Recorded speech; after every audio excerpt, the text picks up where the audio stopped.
बचा नहीं है मेरा इस घर में। आंटी जी ने जो तुम्हारे लिए जाल बुना था ना, उससे तो तुम बच के आ गई रीत। लेकिन कम से कम एक चीज की मुझे बहुत अच्छे से तसल्ली है कि तुम और राघव एक दूसरे के लिए हमेशा हमेशा के लिए मर चुके हो, और उसके साथ मरी है तुम्हारी शादी और तुम्हारा रिश्ता। बस यही तो चाहिए था मुझे, यही चाहिए था। जैसी राघव का गुस्सा शांत होगा ना, हम हमेशा के लिए एक दूसरे के हो जाएंगे। ये जो फोटोज में झूठ है ना, ये हमेशा हमेशा के लिए सच हो जाएगा राघव। कीर्ति, कीर्ति। जी माँ। ये सब क्या है? तो आपको पता ही चल गया।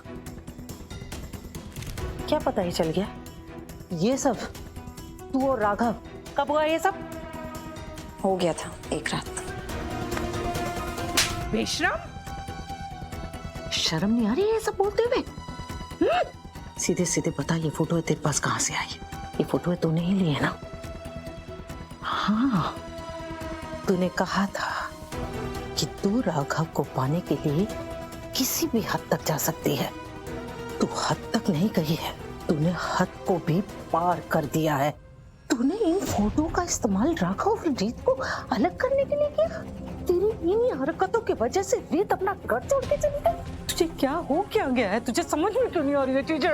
मुझे जिस बात का डर था ना, तूने वही बात कर दी है। अब ध्रुव से तेरी शादी किस मुंह से होगी? बता, क्या राघव तुझे अपनाएगा? अरे राघव के मन में तेरे लिए नफरत 10 गुना और बढ़ गई होगी, क्योंकि तूने उसकी रीत को चोट पहुंचाई है। तूने अपने ही हाथों अपनी जिंदगी को बर्बाद किया है कि तू ही है। अगर ये बात तेरे भाई को पता चल गई तो? ये ना इमोशनल रोना धोना मेरे सामने मत करिए। ये जिंदगी मेरी है, ना आपकी और ना ही विक्रांत भैया की। तो इसको कैसे जीनी है मैं खुद देख लूंगी। और हाँ, मुझे ना तो आपकी नसीहत की जरूरत है और ना ही आपके इन थप्पड़ों की।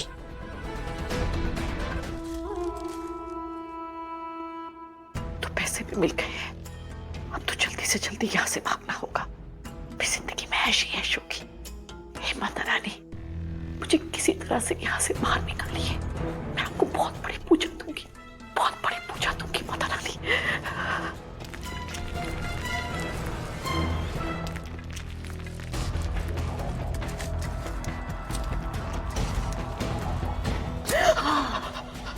तो तुम यहाँ से भागने की तैयारी कर रही है। रोज रात में मेरी नींद टूट जाती थी और मैं सोचती थी कि ये खुरचन की आवाज कहाँ से आ रही है। तब आज मैंने सोचा कि आज रात में जग के देखती हूँ कि आखिर चल क्या रहा है। तुम जैसे सोच रही हो ऐसा बिल्कुल भी नहीं है। चुप, अभी जाके वार्डन को सब कुछ बताती हूँ। रुक, एक मिनट। इस जेल में किस मुजरिम ने कितने जुर्म किए हैं ये तो मैं नहीं बता सकती। इस जेल में किस मुजरिम ने कितने जुर्म किए हैं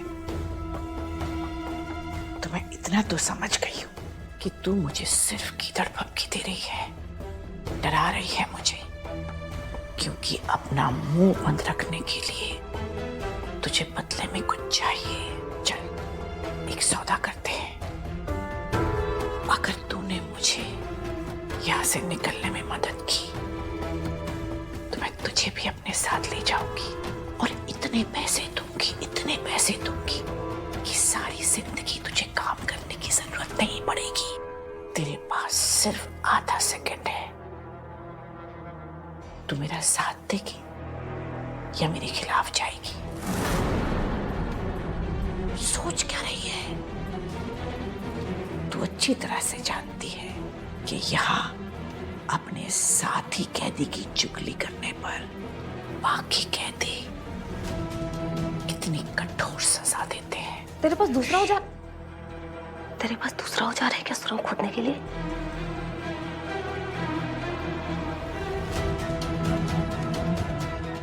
शाबाश।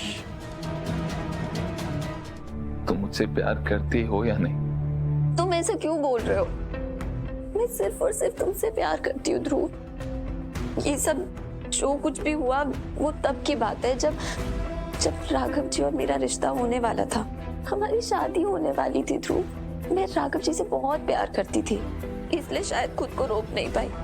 लेकिन मुझे नहीं पता था ना कि मेरी किस्मत मेरे साथ ऐसा खेल खेलेगी कि मेरी राघव जी से शादी नहीं होगी। मेरी हाथों की लकीरों में उनका नाम नहीं बल्कि तुम्हारा नाम था ध्रुव। तो क्या मैं गलत थी अगर मैं ऐसे इंसान के करीब जा रही थी जिससे मेरी शादी होने वाली है? मुझे उसमें कुछ गलत नहीं लगा था। और फिर थोड़े दिनों बाद जब आपका रिश्ता आया था, आपसे मेरी शादी की बात हुई थी, तो मुझे बहुत बुरा लगा था। शायद इसलिए मैंने इतना वक्त लगा दिया आपको हाँ बोलने में। मेरे और राघव जी के बीच जो कुछ भी हुआ उसके बाद मेरा दिल इजाजत नहीं दे रहा था तुमसे रिश्ता जोड़ने के लिए। लेकिन ध्रुव, जब मैंने देखा कि आप मुझसे कितना प्यार कर रहे हो, मुझे समझ आ गया कि अगर मैंने आपको ना बोला ना तो मैं अपनी जीवन की सबसे बड़ी गलती करूंगी। ध्रुव, मेरे बीते हुए कल में कुछ भी हुआ, लेकिन आज मैं सिर्फ और सिर्फ आपसे प्यार करती हूँ।